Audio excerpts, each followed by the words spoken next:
Bienvenidos a todos y a todas. Estamos aquí. Well, welcome you all. This is the second panel this morning. Thank you for being here. Thank you for the ones that has just joined us. Thank you to people that are following us on the streaming, and thank you to everyone. So I'm having a great time. So I would like to pose many questions. Don't you feel overwhelmed? Because I thought that, well, I'm a mother, I'm a teacher, and I thought that I had to do this and I had to do that. No, we're learning step by step, okay? There are many fields that surround digital citizenship, and we're learning about this. In this ICT's panel, we are going to speak about creativity and learning, the relationship with technology with children and teenagers in a very relaxed way. We are going to speak about apps, about teachers, how we do it in the classroom, how we don't. And I love that there are so many different profiles, because we usually tend to have just teachers, just parents, and suddenly I found people that are very different, and we all can contribute different things. And as I've said in the first panel, or we've said in the first panel, I love to have children and teenagers here that can tell us what they think, what they feel. And I would like you that as far as you can participate. We won't overwhelm you with questions, okay? This is not an exam. We're going to have fun. We're going to have a good time. There are many people here, but just imagine that you're having a coffee at home, okay? So, let me introduce the participants. We're going to start by Remedios. Remedios at my left. Remedios Fernandez is a technologist. He's an expert in innovative technologies and creative and education technologies. And she's collaborator of ASM and Women Act Technology. And she is the author of the blog When Mama Geek, and she has been awarded with the prize for the best blogging digital technologies. So, a big round of applause, yes. And I had already met Remedios through the social media, so not everything that is behind the screen is evil, so to speak. We can meet amazing people. We have met each other, and we are here together. We are here together. So, I would like to make your first questions. I would like you to be very brief, okay? This is a creative panel, so for example, like Ken Robinson and about creativity, do you think that technology is killing the young people's creativity? No, I don't think so at all. So let's continue with Jesus Hernandez. We met each other in an event that was related to creativity, indeed. Yeah, we are here together here. Maybe we have a little bit of creativity, we never know. So he's an expert in creativity and technology. He has created Aprende con Laura. He's a blog, and he's considered as the third best blog in Spain and Latin America. And I don't know how you define yourself, but I would define you as a content healer. You have many contents. You are really helpful for all the teachers, because sometimes we get lost. So thank you very much. He's a vice director of the high school Maria Perez Trujillo in Tenerife. And Jesus, tell us, do you think that technology is killing the young people's creativity? Yes, if it's used to repeat, but I bet on a creative use where even the fact of copying is creative. Okay, so we'll get on that later. Charo Sadaba is the Dean of the Faculty of Communication in Navarra. She has a PhD in communication, and she has always taught communication, marketing, and advertisement. She works with teenagers and children in the digital environment. So, Charo, do you think that technology is killing our young people's creativity? No, obviously technology doesn't kill it. It depends on the use that we do of it. Okay, great. So, José Ramón Agustina, good morning. He's a professor of criminal law in Barcelona, and he's a lawyer in Molins and Silva. He's the director of Cyber Criminality Master in the University of Barcelona. So, same question. Is technology killing the creativity of our young people? Well, to be original, no, it's not. It depends. I think that this question has many answers, and sometimes we make the mistake of saying white or black, and there we have a lot to discuss on this digital world. And the most important ones, this is why they are next to me. So I just want them to be in the middle so that they can share the mic. We have a Santi. Santi is 11 years old, and he will focus on the things that we sometimes miss. We think that as we've been teenagers, we know what they feel, what they think. No, that's not true. We're adults. We don't know what they think about. They have to tell us. We have to give them room and voice. Thank you very much to these sessions for giving the voice to teenagers. So, Santi, tell us, do you think that technology makes you less creative? No, in fact, I think that technology even fosters and boosts creativity in some way. Oh, you get that. Okay. 11 years old. I don't know whether to leave or not. Okay. I just ask him yes or no. Okay. You just say yes or no. No, I think it's foster. Oh, that's great. Oh, Thalia, 14 years old. She's a teenager. So, Thalia, are you less creative when you use technologies? No, I don't think so. I think, as Santi thinks, I think that technology makes us discover a different world and do more things. Okay, cool. So,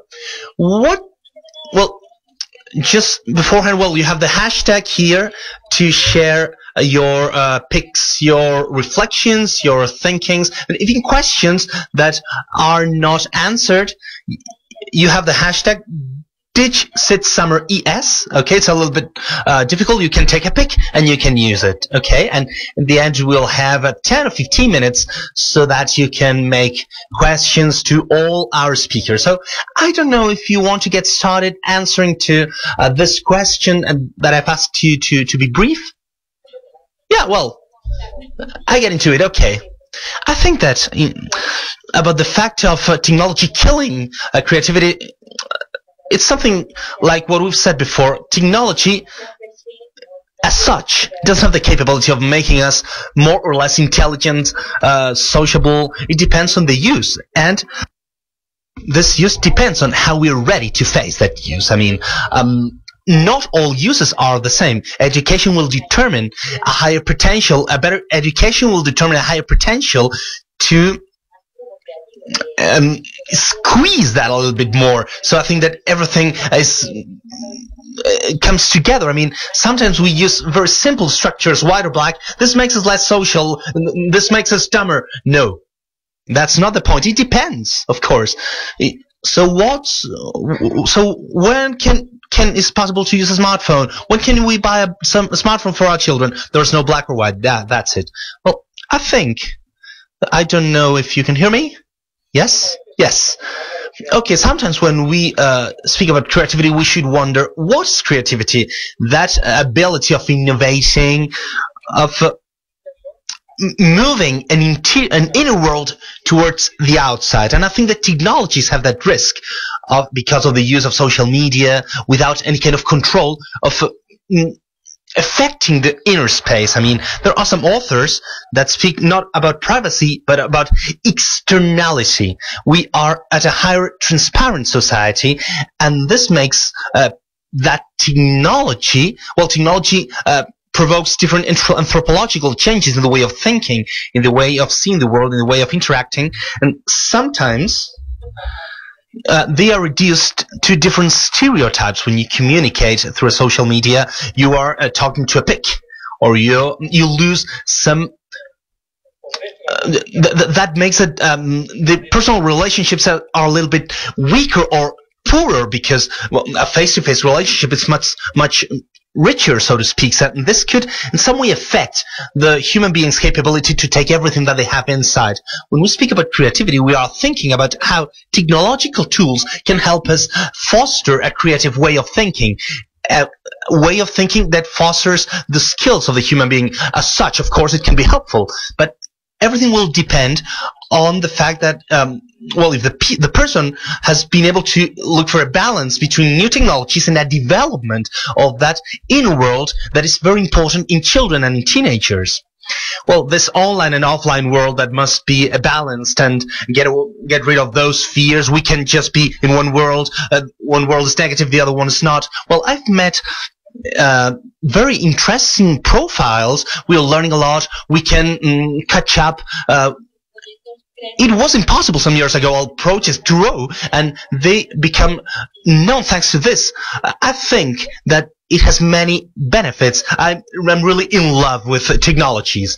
So, Remedios, I would like to ask you, do you use robotics and programming? Yes. So, please tell us a little bit the relationship between these worlds and creativity. Well, they come all together because creativity is a skill that teaches a new way of thinking to children, and that's great to face new challenges.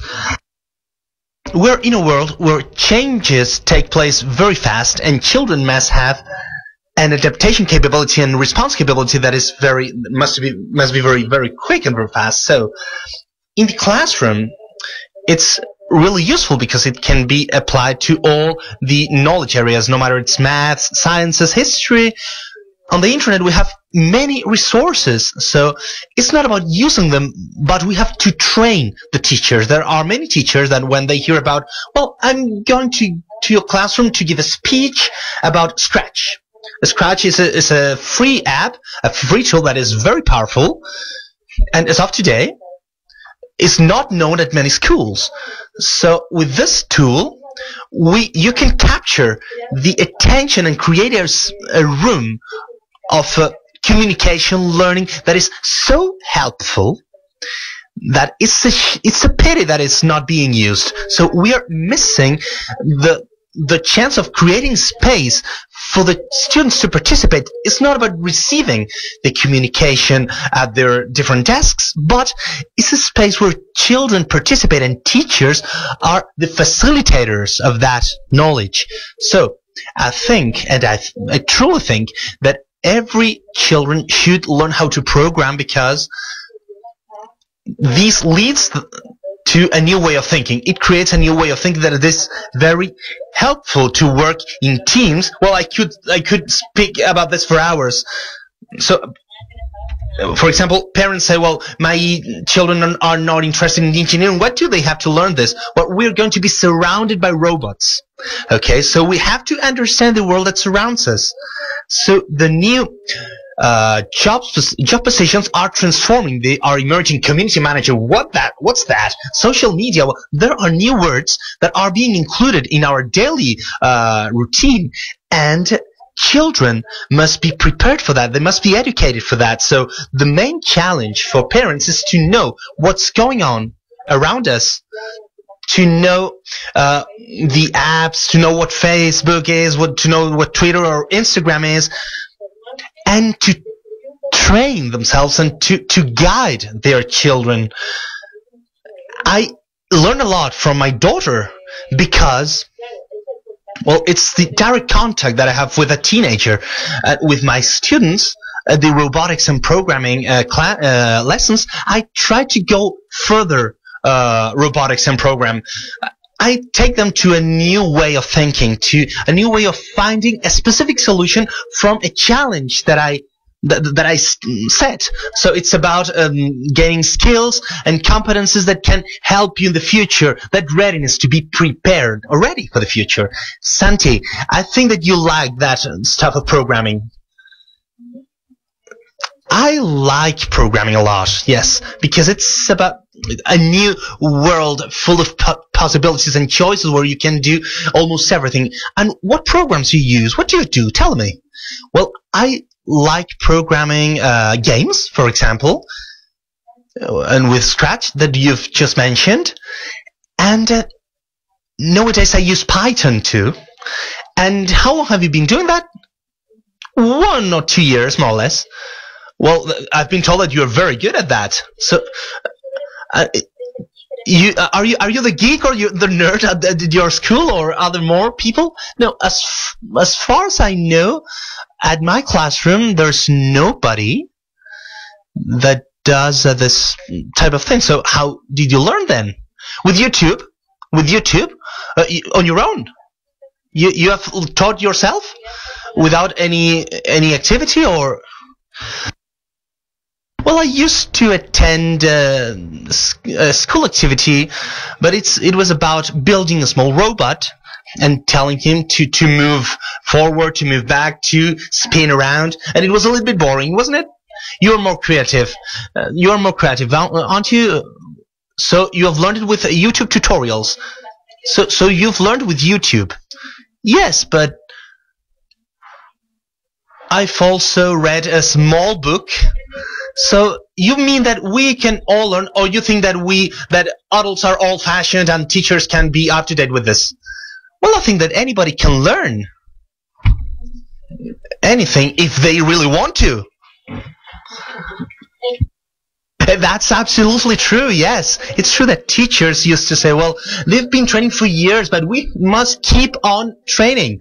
So robotics didn't exist some years ago. Programming didn't exist. So this is what this is about, so to speak. We must want to keep on learning. If I have someone as Santi in my classroom, maybe he has to teach us. Maybe he has to have his voice in the room. Celia, what about you? Robotics? No. Well, I use technology to edit videos, or I like photography, basic things. I mean, well, you are not less important than anybody else. Okay, we are all as important as everyone. So, how about you? How do you foster that creativity through new technologies? Well, first of all, I would like to. Well, there are many types of teachers, and there are some teachers that are more keen on technological progress, and well, this happens in all fields, but there are many teachers that have an invisible timetable, and they spend hours learning social media, sharing social media. And how do you foster creativity? We try to make open proposals about everything, not to use technology just as a tool, but as a goal. And the key thing is the methodological setting that you establish. For example, if you have a question that is not 100% related to what the teacher wants at that moment in time, a very traditional school would say, well, it's not its time. Let's keep on with our curriculum. At a non-traditional school, the teacher would explain it, and he would keep moving. And at a creative school, they must be open to improvisation, not in a negative way. I do whatever I want at any time. No, you must have the intuition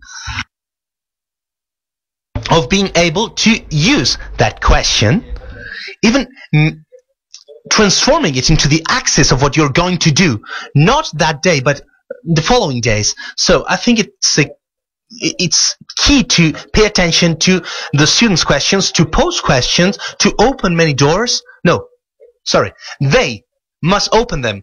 We must make proposals so that they can decide whether to open them or not.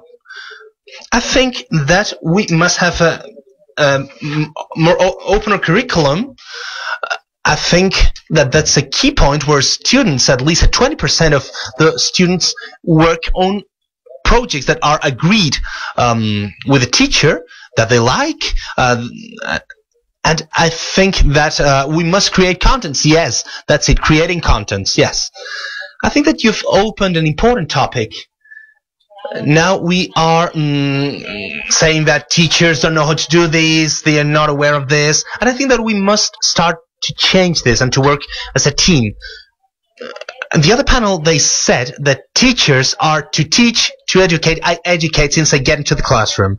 I'm an English teacher. Sometimes I have to stop my lesson because there has been a problem during the break, and we have a chat for a while, and I'm educating there. We must do at school, we must do it at home. So thank you for defending the teachers, and I think that it's great to hear that we spend many hours with your children. So our task, or the teacher's task, is really interesting and important.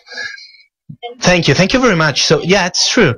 There are professionals that are amazing, but since the very beginning, I mean, since they are very, very small children, if you could see how much these teachers know about their children, you'd be amazed. I'm amazed with that.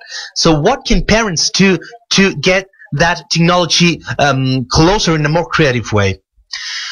Well, I think that parents, first of all, must know their children very well. They must know what are the gaps that they have.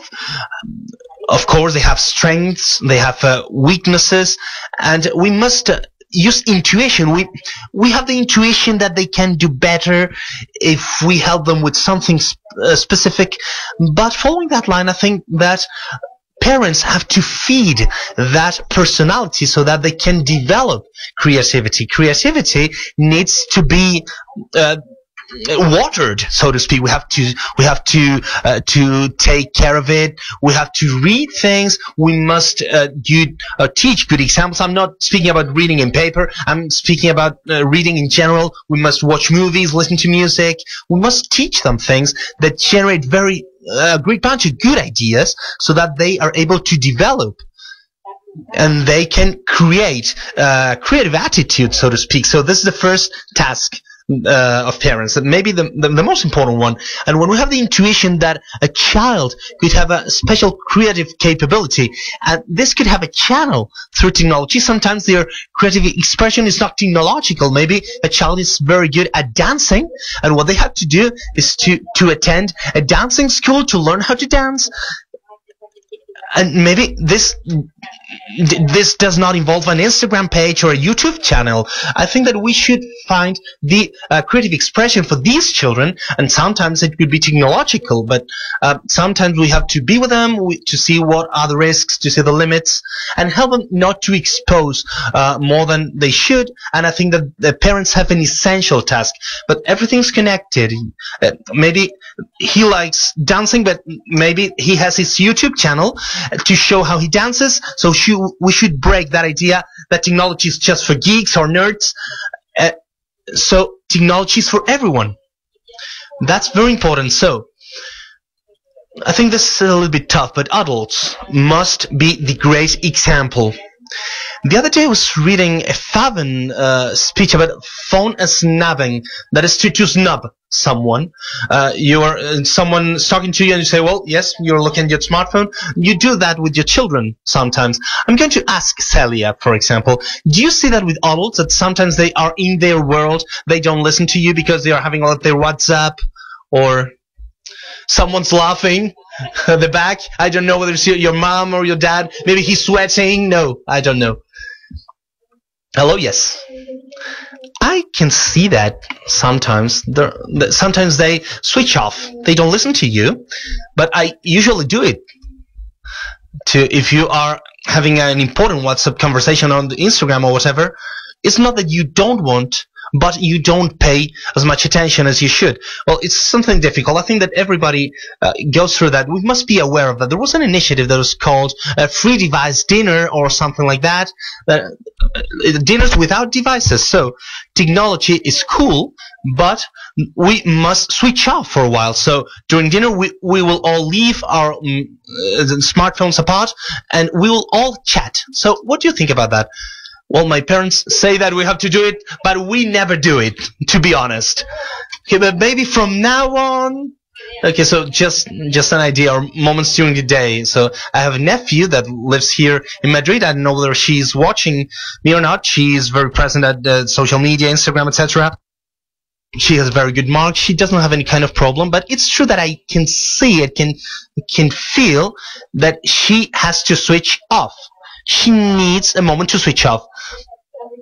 We should see whether she's an addict or not. I don't think so, but let's be relaxed for a while. That happens to me too. The fact of teaching children must be applied to us. Well, I've been taking pics with the cell phone for a while, so today I won't use my cell phone.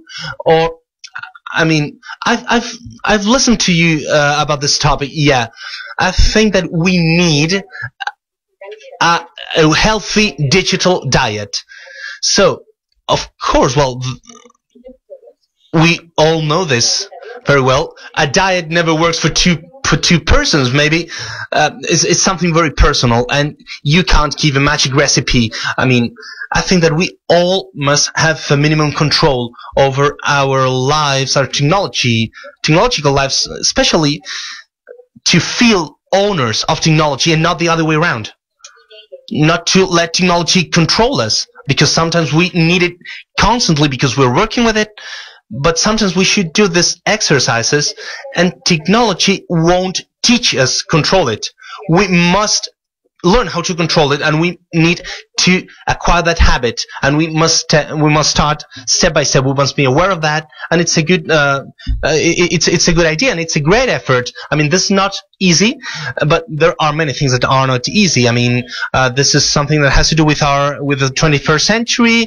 We must be where our children are, not to be gossip, so to speak. I don't know whether you think about parental control, filters. So what's the limit? Where can we go, or where are we a little bit far away? Something that Tara mentioned I liked a lot, which is the capacity of our own self-control from a criminal logical study viewpoint, which is my field. There is a positive discourse. Technology is positive. Everything is, all of this is very positive, but we are in a world where we have a Porsche, and we're giving our children Porsches where they can, in which they can get into a highway and take risks that they cannot predict. Therefore, the attitude of this person is a way to predict if this person is going to be exposed to further risks in the future. For instance, Instagram and all these social media where the image culture prevails, it's obvious that we live in an environment in which that some people even call the selfie generation, where there's a certain narcissism, digital narcissism. We want to call other people's attention by exposing our own intimacy and our physical traits, and this can entail risks because we try to innovate in things that can actually generate problems in the future. Just to present a couple of examples, for instance, if we in the social media, we have certain behaviors that are not standardized to, so to speak. This could actually be a burden for us to be hired in the future when an employer sees our social media accounts. As a lawyer, I have seen cases of sexting among minors who have overexposed their bodies, and they have experimented with new technologies to an extent where they have surpassed all barriers and crossed the red lines that have led them to be subject to bribery and other types of crimes, victims of other types of crimes. This is happening, and this is causing problems. I don't know if there are teachers in the audience, but we see more and more cases in which there are overtly sex pictures of minors that have caused very big problems among fathers in the families. Girls and boys have distributed images that are very delicate and sensitive, and this is a problem that didn't exist before, and this can only be understood when we think that there is a lack of values in education. Technology by itself is not bad, but if we don't have the values, if we don't apply self-control, if there is no concept behind what a normal and healthy sexuality means, then this can entail problems in the future. In the social media, we need to understand that they're very good, and I'm talking about Twitter, Instagram, for instance. We could actually write a whole treaty about the psychopathology in the cyberspace. There are people with certain pathologies that are very far from the normal standards that we would like for the people who interact with our children. And I wanted to ask Santi if when you use Instagram, I don't think you might use Twitter too much, but have you ever encountered people who have displayed behaviors that are out of the ordinary and that shock you? And what do you do when you're faced with these things? Well, I don't really know what to say to this because I do not have Twitter or Instagram. I have Gmail only, and that would be it. What about you, Celia? I do see things that I think that I wouldn't do, but I do not want to get into that. I think people are aware of what they're doing, or they need to be aware of what they're doing, and therefore, and when you see anything awkward, do you talk about this with your parents or not at all? Why don't you? Because you're afraid? Because you don't want them to know that you've seen something like this? What's the reason behind this? Are you embarrassed? No, I'm not embarrassed. I don't think about telling them because I don't think it's important. I just overlook all these type of things. Well, it's good to tell either mom or dad or a teacher that you can have a closer relationship, or you can even start a debate in the classroom telling, well, we have seen this that we find awkward in Instagram or in this social media. And I think it's important for you to tell us things because we're not as far from you as you might think. And maybe we can help you with something, or we can learn. And maybe some parents might think that everything is so nice and so good in the social media, and that there are no bad pictures in the social media, and we need to realize what's going on. We need to educate, but we can relate this to a situation where teenagers start going out at later hours, and it's almost the same. There have always been bad things in the world, and we have not forbidden our children from doing everything. The thing is, we need to try to find some rules that are similar. If I have a 12-year-old daughter and she leaves for the weekend, you need to ask her where she's going, with whom she's going to be, etc. For instance, in one of the cases we had to deal with, there was a 14-year-old girl who lived in a village. She had contacted a 32-year-old man from Peru. They had become friends through the internet, and she actually took the bus to meet this man in Barcelona, and the whole thing ended very badly. And this all started because a 14-year-old girl had met an unknown person, and they started a friendship, and obviously fraud and lies. And this is just one of the cases. I think this might be a negative view, but this is what I get to see in another school in Barcelona, for instance. A 14-year-old girl again decided to shoot herself doing some sexy movements in the bathroom in her room, and she sent it to somebody through her mobile phone, and this caused a great commotion in the school. When you mix technology and hormones, this can be a very complicated thing. Well, hormones are dangerous at every time, and with many things, the combinations can always be dangerous. We used to go out and drink before when we were young. We were not in the social media, so we're lacking a bit behind in this sense. But now that you're talking about sexting, Mercedes, you have mentored many programs to promote scientific vocations. And the other day I read something, a thought that said that sexting is not only about teaching girls to expose themselves, but also to teach boys not to demand for that sort of content. We need to to teach both boys and girls to not demand or send these type of pictures.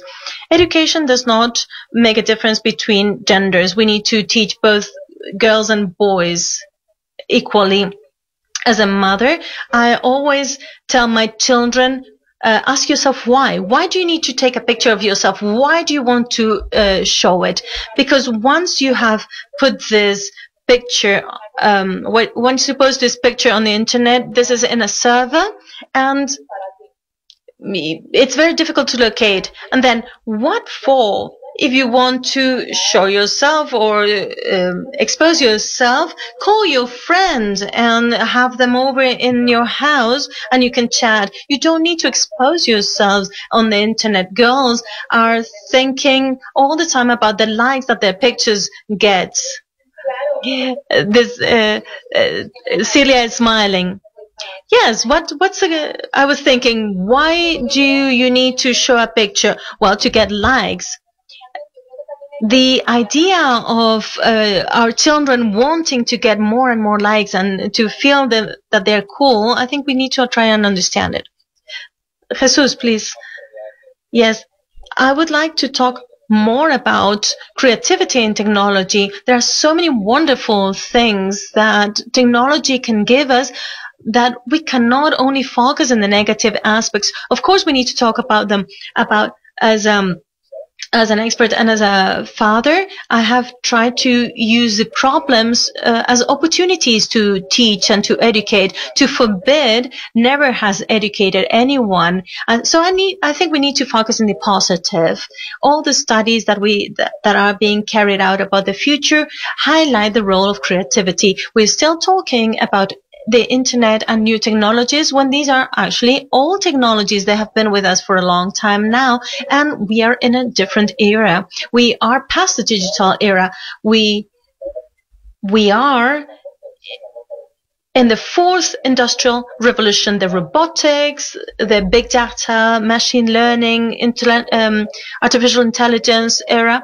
And this seems to go against creativity, but this is not so, to the point that the future careers of many people is related to creativity. Many studies agree that creativity, for instance, our World Economic Forum study said that creativity is in the third position in importance, but critical thinking is in the first position, and communication is in the second position. If you're not critical, you cannot be creative. And all these skills we can work on through the new technologies, obviously. So I am one of the people who think that technology, which is a product that we have made ourselves, the human beings, has a great potential for creativity. And I was looking at a Spanish artist works in London, who's exploring artificial intelligence. We might tend to think that artificial intelligence gives us things that are already finished, but this is not true. He's exploring precisely this artificial intelligence from a creativity viewpoint. And this is the part that connects humans with technology. I think that technology will make us more humans because it will free us from more systematic work and will allow us to focus in creativity and what makes us more human. I like what Jesus said about new technologies being already old. When we talk about new technologies, the only thing we do is to confess how old we are, because the children do not talk about new technologies. They talk about the tools that they're using. The concept is actually an adult concept. I also think that thinking in a positive way, I think it's true. And it's true that if we don't feed the creative part, there's a certain age where we think about our external appearance, and this is what we're going to put into the social media. That's why education is very important, because we need to promote other interests, so the content in those social media is not strictly personal, but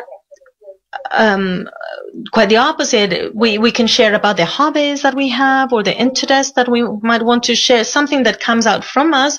I think this focus depends on our education. We need to look out in the world that surrounds us in order to present these things in the social media. We should want to share projects and all become makers. We have all different talents. I've always thought that I wasn't creative, that my sister was a creative one in the family. And little by little, you discover how you can be creative in your own environment. And this is why we need a lot of makers, both among the teachers and children. What are you, a maker or are you a user of the social media? How would you define yourself? Do you like doing things? Are you good at drawing? I like drawing.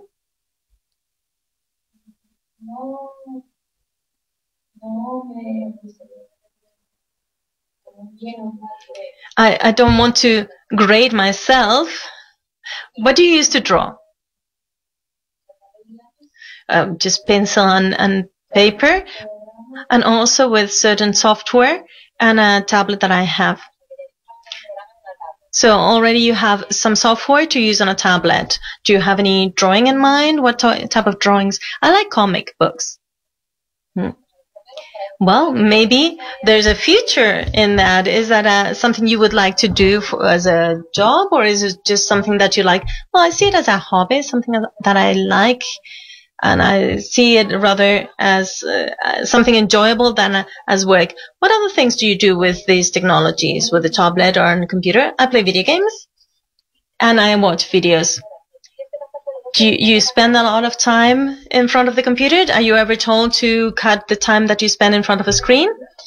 Well, they don't limit me. With those contents, I wouldn't limit you so much, because if you're coding and drawing, it's not just a matter of time, but about what you do with it. As a mom, what can you tell us? There are two aspects. One is to consume, and the other one is to create. If we are creating contents, then we're using our devices very well. There are tools for everything. I always start with the idea that we need to know our children, our students first, and then understand what their needs are and what are their interests, so that we can find the app that interests them and then show it to them, because all the knowledge that they gather by having a good experience is the knowledge that they will retain, and that knowledge will make them use more resources, find more information, and they will create a space that can be a positive space in the classroom or within their family, in their house. They will share experiences, establish a dialogue, and it's something that is very enriching. So let's break away from the idea of being tired of the screen. Well, they're developing things. It's a positive usage. They're developing their imagination. They're learning digital abilities, because unconsciously, even if they're coding, it's not like it used to be before, where you just had to input the data through the keyboard. Now, without any technical knowledge, even if they don't know how to read or write, they just drag some blocks, for instance, in some applications, and they can create and program something. Well, but many people say, oh, why should he learn all this? Because in 5 years, this would be useless. There will be something new. Well, we would be wasting our time. We need to start working on it now. The world is changing so fast. And we are actually at the 4th industrial revolution with big data, augmented reality. With augmented reality, you can actually learn now. We are exposed to so much information that from any corner of the world, you can have access to all the information, and at the same information that other person can have access to from the other side of the world. The future world is going to be very competitive. Even in some environments where they do not use tablets because they just do not have the means to use them, they ask themselves, why would we be teaching them robotics when they don't have the means? But you can use a blackboard to teach a certain set of skills, like empathy, like how to solve problems and technological things, even if you don't have the physical materials to put them into practice. What about apps that we can use as teachers? Santi mentioned that he likes comics. The other day, I found a live board where you can interact with multimedia elements and traditional drawings, and it's a collaborative board, live board.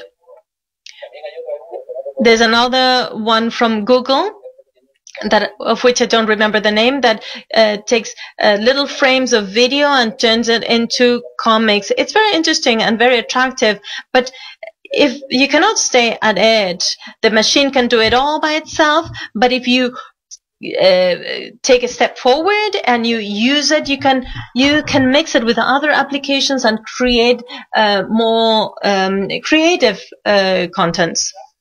In university, sometimes I see the results of the education in high schools, etc. And there are many things that come to my mind regarding new technologies. Sometimes children, because they're still sort of children when they get to university, they have so much information in the cyberspace that they're not capable of going deeply and develop an abstract thought.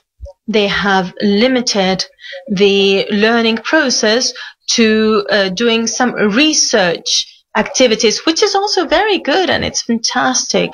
And maybe what memory used to be is not what it is now, is less important. But if we don't have memory, a person won't be able to articulate and provide an abstract discourse. Before I was talking about the culture of image. We are limiting learning to audiovisual elements, and there are shortcomings that we can see in the ability of developing of our children.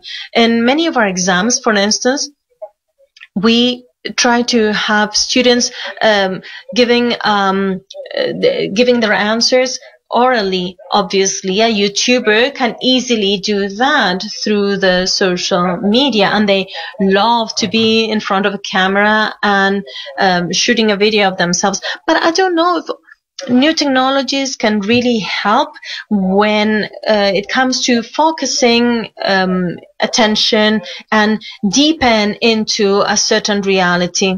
Well, I think that's the job of the teachers. I think that they can help in this, but you need to have a more operational memory, because there is a lot of knowledge that you don't need to have at hand, because you can find it as you go. That doesn't mean that you don't acquire certain important knowledge. I think that the search itself is very important. The students do know how to look for things, and adults do not know how to search for things.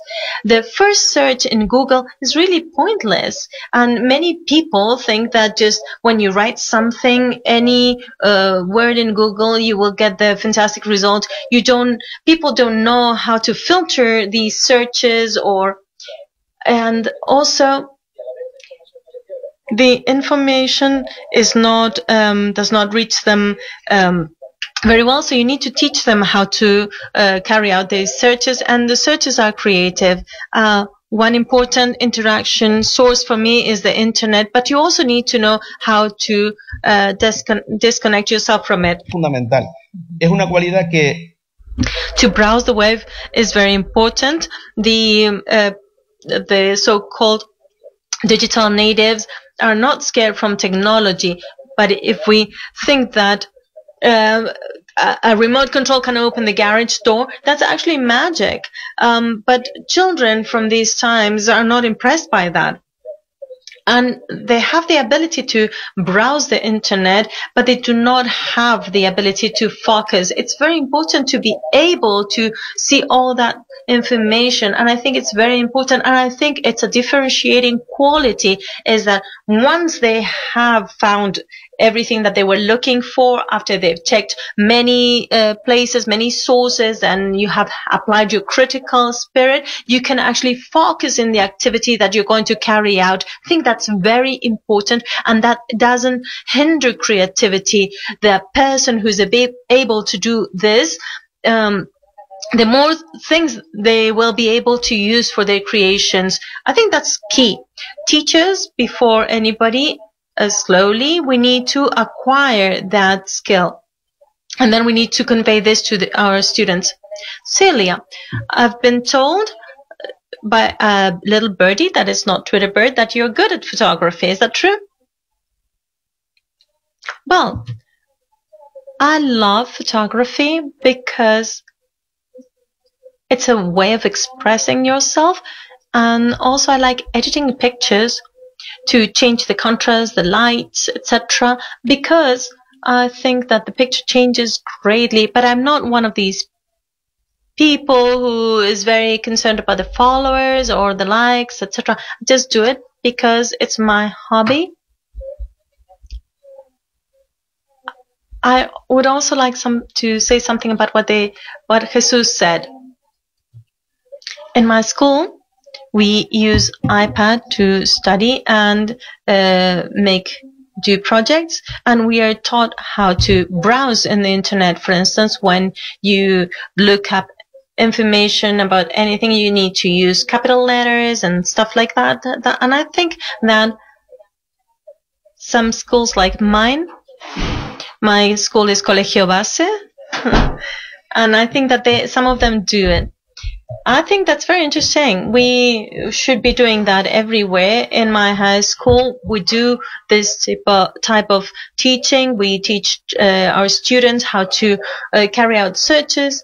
And this is related to all fields, even for lawyers. This is very important. Some lawyers are working with artificial intelligence, focused in the productive aspects of this artificial intelligence. Now, going back to photography, that you're so interested, well, you're not talking about selfies only. You go beyond the simple selfie. Well, my father has a good camera, a Canon camera, and I don't know much, but I use YouTube tutorials to learn how to use it and where you need to focus a picture. But I think I have to grow in this sense because I'm not an expert or anything, and I use it mainly to take pictures of myself and my friends. And everybody must be saying right now, might be concerned about their children being on YouTube and on the internet all the time. And I want to tell them that there are good things about YouTube. The other day, we were studying a very complex case of a criminal case, and in one of the case, I asked one of the students if he had studied the lesson, the corresponding topic. Of course, I've already seen the YouTube video, and then I realized that current generations need and they look for the image. And it's true that in many professions, in many careers, you will have to face the reading of very complex text that will not be as easily digested as a little pill or a very easily digested capsule. And this is supportive for education, but we actually need to show them that they sometimes need to read this heavy and dense text that we find in real life. Also, I wanted to ask you regarding scientific vocations. There are fewer girls in this world.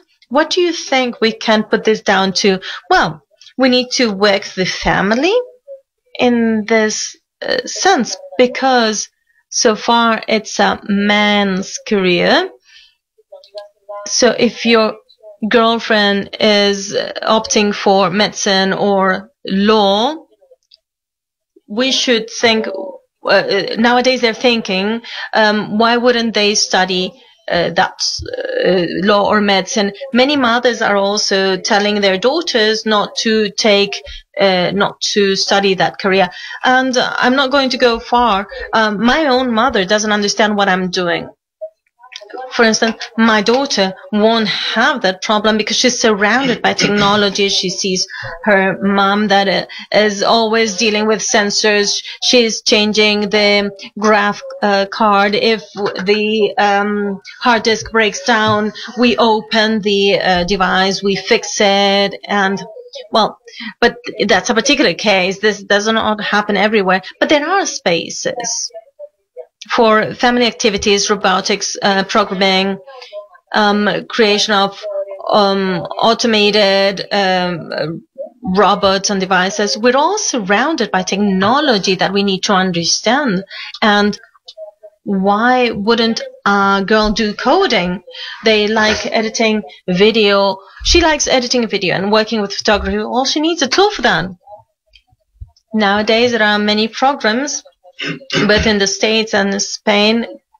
Probably the States have a certain advantage to promote scientific vocations among girls. And I think that the problem is that we do not only need to encourage them. First of all, we need not to discourage them through stories, through conversations. We should not tell them to forget about science or because when they are 13, they realize that we've been telling them that they shouldn't focus on technology, and suddenly we tell them that they need to focus on it. Well, luckily this is changing. There are more programs for girls to look for reference to making women visible in all the technological world, because not only technological and scientific, but also the art branch. We're more aware of this new shift that must take place.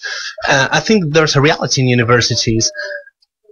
In fourth course of engineering in Almeria, there's just one girl. In the first year, there are 10 girls. They go through the filter and they don't make it. And biologically, boys are not better than girls. No, girls program better than boys. Indeed. So there's research that says that women have a more computational capability, more logical thinking, more abstract thinking because of the gender conditions. I will speak about gender here. We are better than men at many things.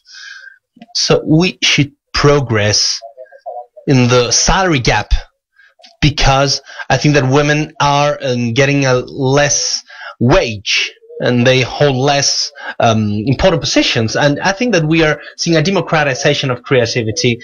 Creativity seemed to be just for crazy artists, but now I think that all jobs are creative, from a barman, a waiter, to a lawyer, to a journalist. The other day I was chatting to a girl, and she told me that she wanted to study journalism, because and I said that it was difficult. You should make the difference. It's not about journalism. It's about being creative. It's about making up other ways of thinking to make the difference, or acting to make the difference. And another important aspect, I think that creativity is not an isolated thing anymore. The scientific discoveries are done by teams, not by just one person. Maybe a person has made the difference, but the scientific world has to be creative, because before inventing something, you must have creativity to think about it, and after that you try to look for the way to reach that creative thinking and to develop it. Yeah, working as a team, collaboration is another important competency that we must develop. Yes, well, following this idea about creativity, democratization of creativity, I think that we have a great choice, because there's a rule on the internet in terms of content generation. We usually speak about Nielsen's scale, is it 1:990, that says that out of every 100 users on the internet, 1 generates original content, 9 comment or edit the content that you have generated, and 90 just consume that content. And Santi has said that when you've asked how many people in your classroom program, just you. So maybe there are other children in the classroom that do other things different than programming, for example, photography, like Celia has said. But there are not so many people generating content. We see so much information on the internet. So you can say, well, what am I going to contribute? There's a lot of redundant information that doesn't add up anything new. So the fact of adding that own characteristic, that slight nuance, can make you be better, or that can you be better than your mate. So I think that we must take that opportunity. It's an opportunity that we have never had to create and to share all that content. So you were speaking, Jesus, about mobile devices. Do you let them have their smartphones, tablets? How do you do it?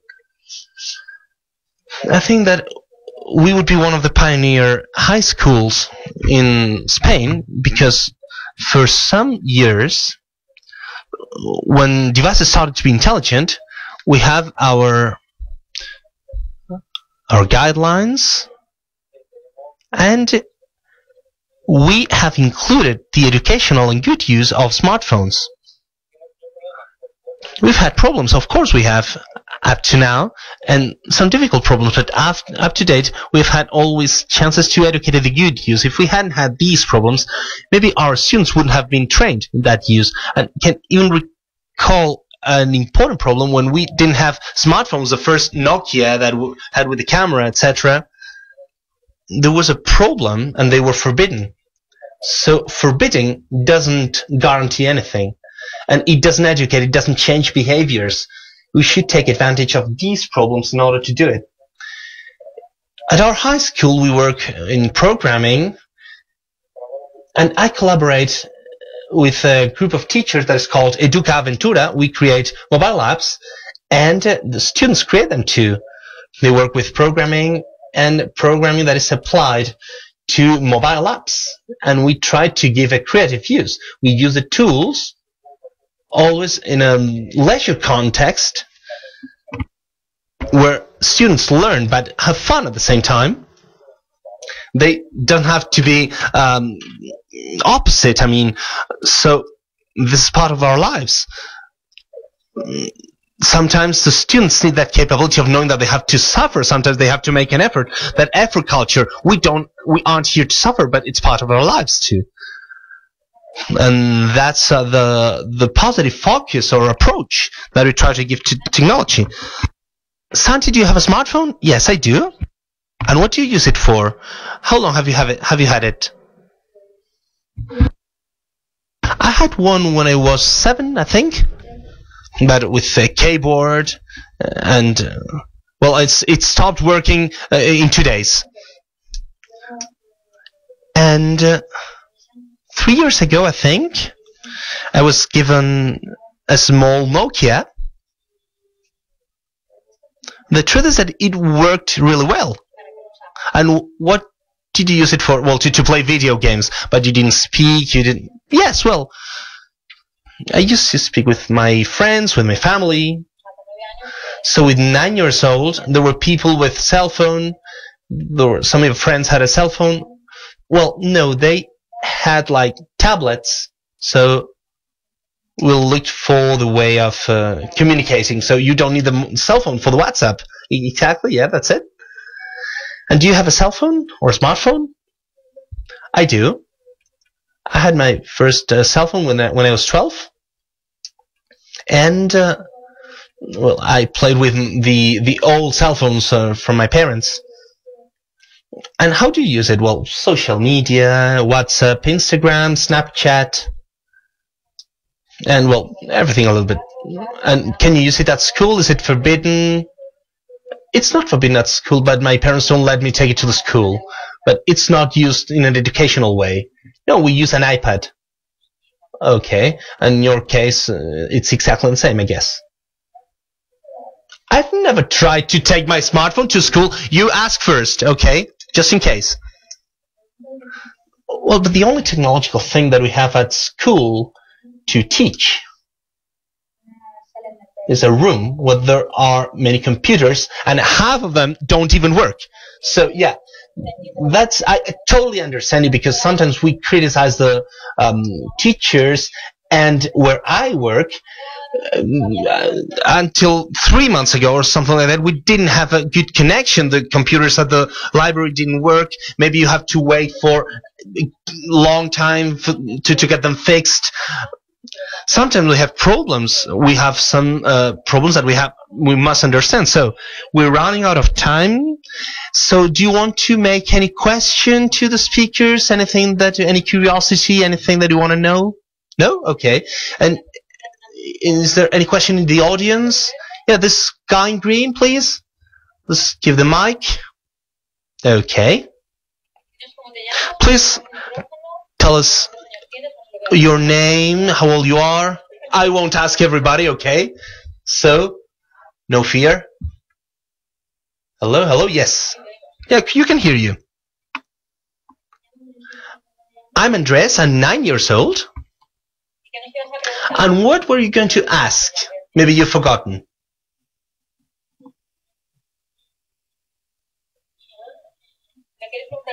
I think he said that he's his brother, I think. I've forgotten it. I'm sorry. Hello, I'm Ronaldo. I work with communities of developers. There are many friends of mine working there. And there are many initiatives that have taken place in terms of inclusion in technology in Spain. We have Woman Take Maker, we have Take a Ladies, different speeches, and there are a lot of women that are a reference at technological level that have a great talent. Laura Murillo, that works with me in Google Developers Groups, Helen Alfaro, who's the director of BBVA, that has to do with open and data analytics. I mean, they are women that are a reference in the technological world. Okay, I just wanted to make that remark. But this is not about painting the world in pink so that the girls like it, okay? No, it's not. It's a matter of everyone. I mean, we all have to work together. There's a long way to go, but we have to put into value the things that are already being done so that this works this way. We must be visible. Yeah, that's very important. Thank you. Thank you very much. Andres, if you remember the question, okay, you raise up your hand, okay? Hello, I'm Francisca Solis. I come from the Dominican Republic, and there we are developing a research about the use of technology in education, specifically with blogs. I think it's great that our 9-year-old mate says that one of the uses that gives to YouTube is the use of tutorials. In the research that we were able to prove how important and the potential of these resources in education, even more when the student is able to understand that he's able of creating and that he is part of his own learning. This is generating more motivation and more cognitive learning than what we can transmit, teachers can transmit. So one of the important discoveries was that during that research, we know that parents have many fears.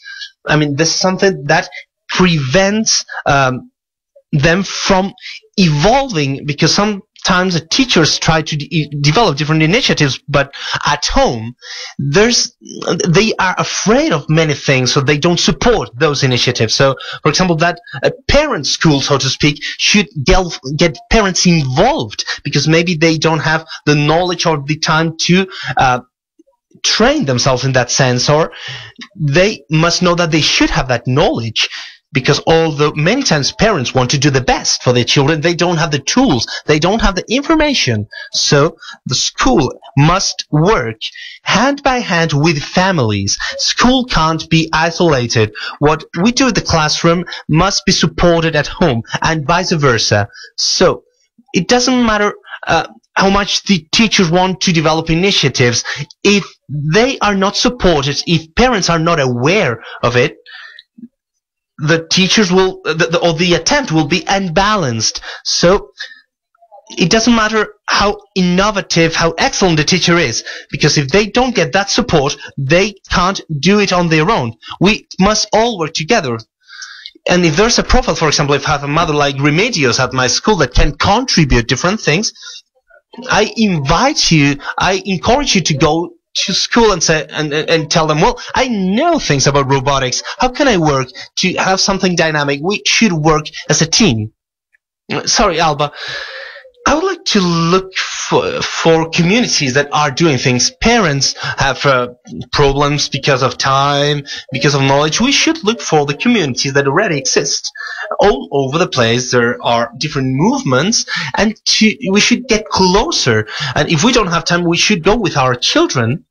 And if we can't stay, we should leave them there and pick them up later, and to create that dialogue space after that, so that we can know what they've learned, so that they can see that we are interested on what they have learned, and they can even teach us, because that's really rewarding, I think. So what does your kid do? He goes to robotics, and what does he do? I don't know. So your child says, well, the remote control has an IR device. That's really rewarding, and we are giving value to our children. And when we break barriers between parents and children, we are creating a feeling of closeness, and we are speaking the same language as they do. Is there any other questions? Yeah. Well, rather than a question, it's a remark. It's a remark that has to do with everything that has been mentioned. I think, well, we were speaking about digital communities, but we should have a community that embraces teachers and parents about this digital world where our children are living. For example, is key what's being said about how technology is able to help or enrich our children in regular chores. For example, when my daughter has problems with maths, for example, I'm a linguist, so I can't help her. So she has a look at YouTube tutorials, and there are great teachers that help them solve these problems. For example, another example, my daughter, she loves writing, and she is able to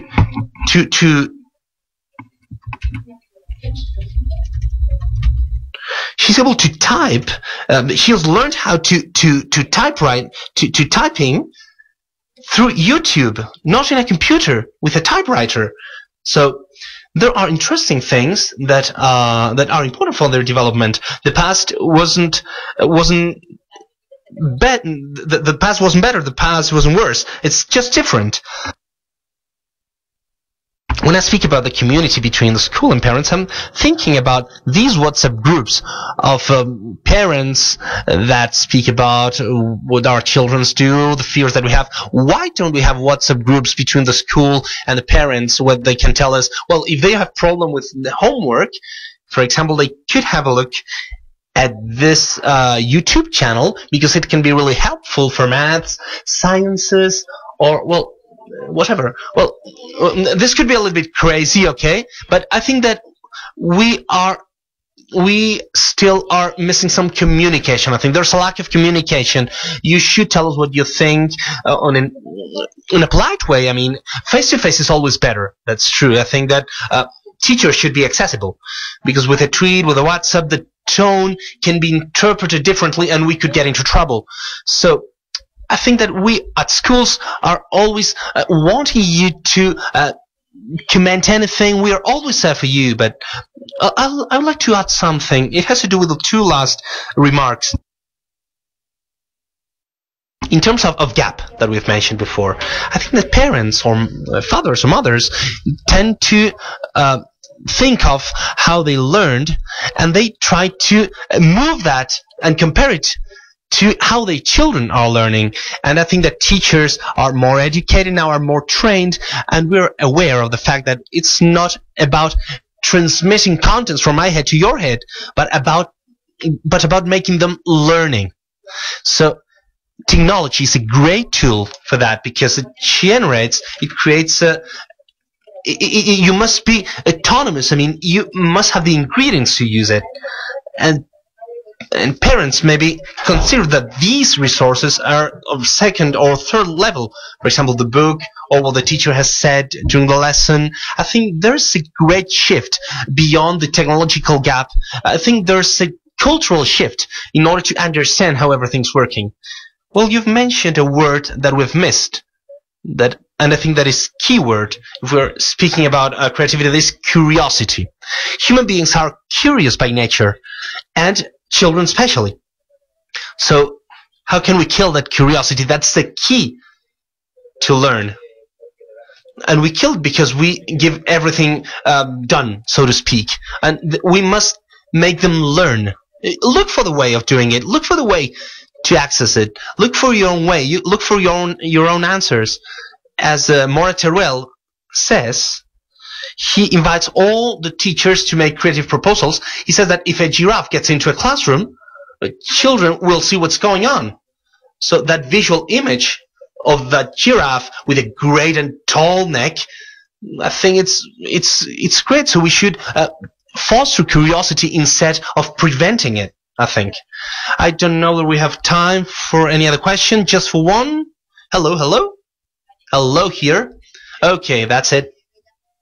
I'm Ana Olivan. I'm a lawyer and expert in cybersecurity and data protection. And I'm delighted of what I'm hearing. And I just want to say something about the things that we do. I think it's great, everything that has to do with IT, children, etc. But the most important thing for children, they are our future, is to teach them, as our colleagues have said, to teach them from school, from education. Parents, key factor. Parents, they shouldn't leave children alone with their computer in the bedroom. There are some websites, you can ask me for them, where, well, you can put some links, and with these websites you can limit the access to computers. WhatsApp groups, the WhatsApp groups, you must be very careful with them, because sometimes we don't know what is in there. Now maybe you know that WhatsApp is being limited, or WhatsApp is limiting some content, not only for children but also for even from companies. And the most important thing that I would say is that it's not about being really insistent. We should get parents involved in education in new technologies. Because we can't leave 10 or 12 or 13-year-old children, or even I could tell you that there are schools and children with 3 and 4 years old that handle a cell phone better than I do. And the cell phones, smartphones that we have, these Nokias, that are the most fantastic thing that we should have for kids. Cell phones that we are using now are computers. So, yeah, we've mentioned this. It is true that there are risks, but we should wrap up with. Thanks for your remark. We would like to wrap up with a positive remark. Technologies have a great use, positive use. There were many people with questions. You have the hashtag there. You have the profiles there. And if you want to post any other question, you can ask us. Or now we're going to wrap up. So that's it. And we should take into account creativity, technology, and see you in a bit. Thank you. ¿Qué tal?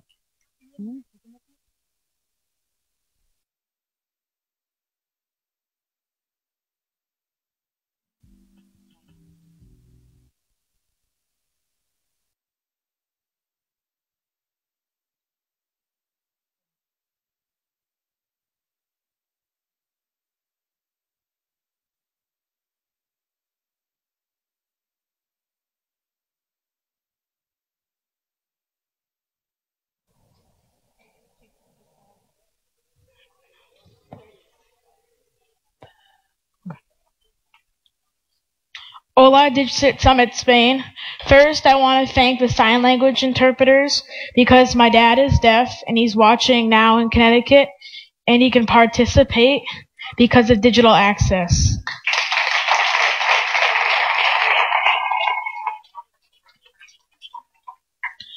I'm 11 years old and I'm the Chief Kid Officer of DigCitKids.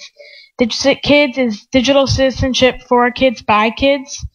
We promote all the awesome things kids are doing on and offline. Since I was just a toddler, I've been a connected learner in an unconnected classroom.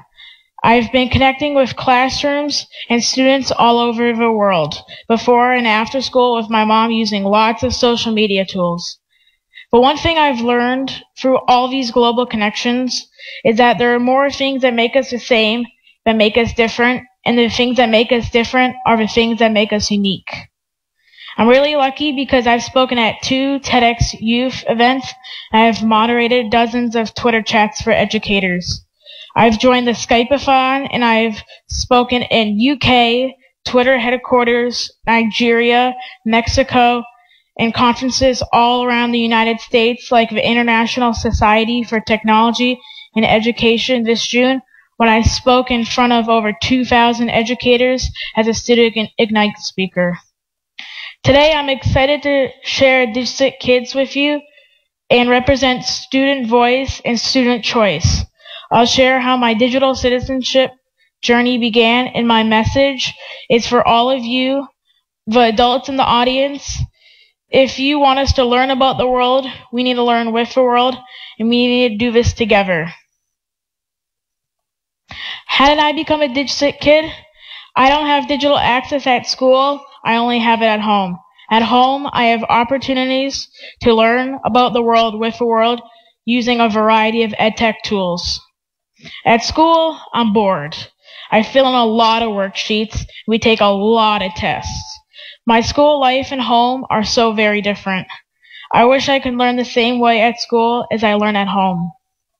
I've been using social media tools since I was in preschool. My mom was a professor at a university, and I used to go to her college classes when I was little. In 2013, when I was in the first grade, my mom did this Tweet Heard Around the World project with her undergraduates. She was trying to make an unfortunate situation online a teachable moment. That one tweet she sent traveled around the world in 24 hours and was the best geography lesson ever. I remember it was a Saturday, and the dinging of responses were coming in quickly. Every time a response came in, I helped record and tally the locations. We took out a world map, and I found all the locations too. That one tweet led to my first blog, Around the World with Curran, where I continue to learn about the world with the world. My connected learning journey has always allowed me to learn alongside so many amazing people around the world. With my mom by my side, we have broken down walls and silos as we get to learn with other people of all ages. All of these examples have happened outside of my classroom with my parents, at conferences, with coaches, with authors, students, other DigCit families and mentors, and each experience has been part of my positive digital citizenship experience. Just like a neighborhood watch program, I have developed an online community of mentors who model what it looks like to use tech for good.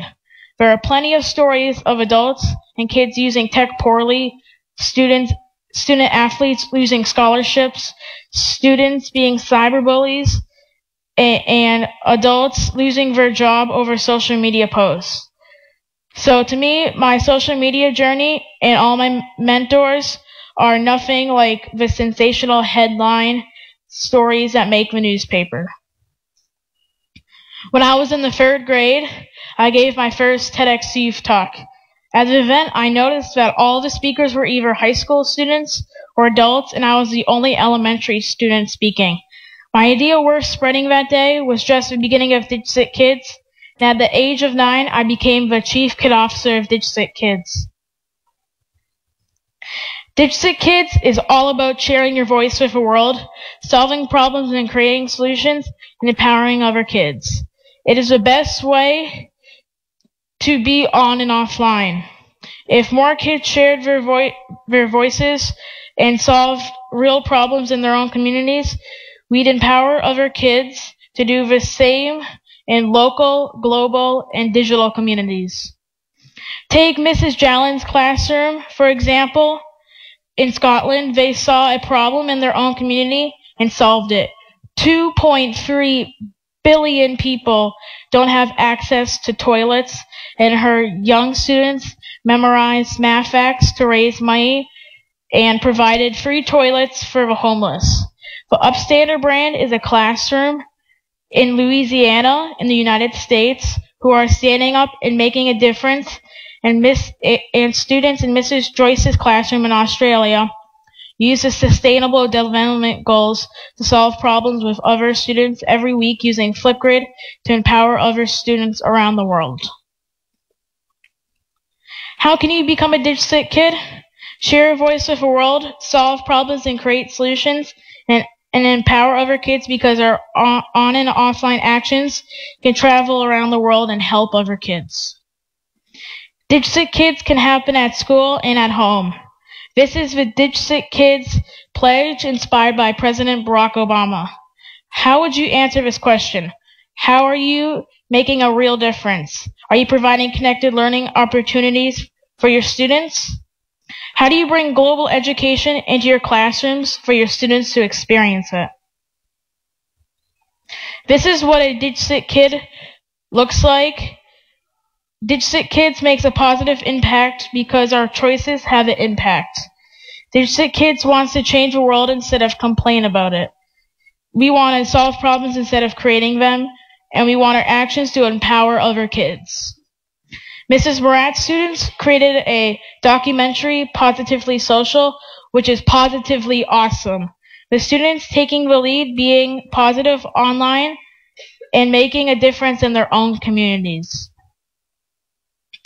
This summer, I got a great opportunity to travel to Nigeria and to speak at DigCit Summit Nigeria. I got to meet and work with awesome kids, just like Prince and Good Luck, who are just like any kids anywhere. I found out they don't have digital access, and we decided to invite them to join the Global Read Out Loud. If you haven't joined the Global Read Out Loud, you connect with classrooms around the world using social media and read a variety of books.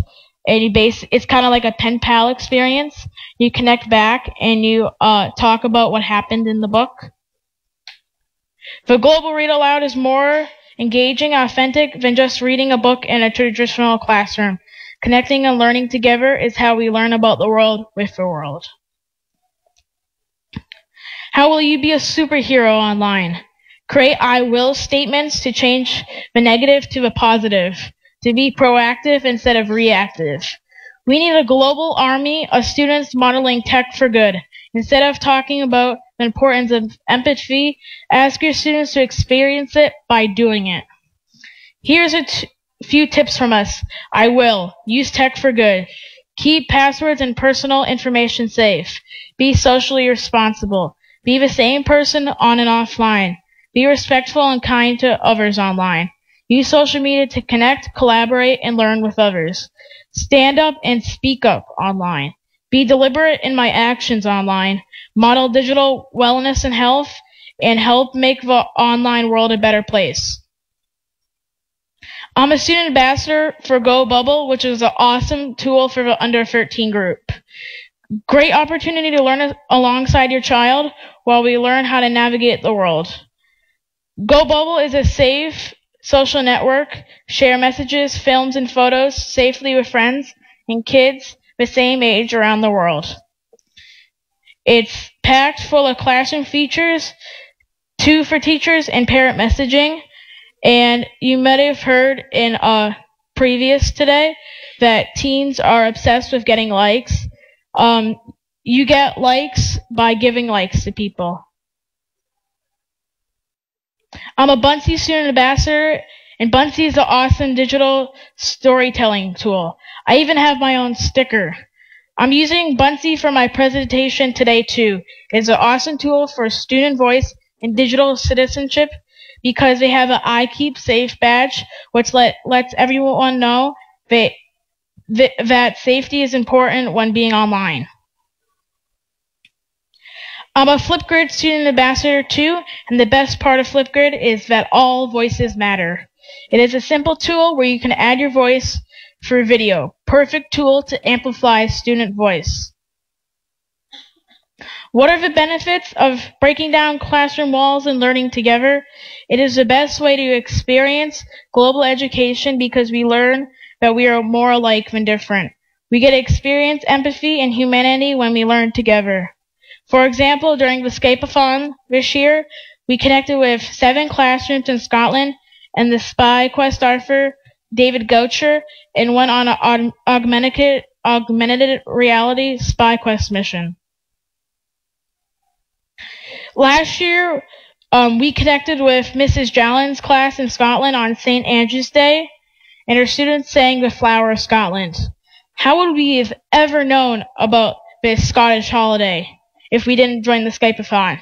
This is what learning in a classroom should look like every single day.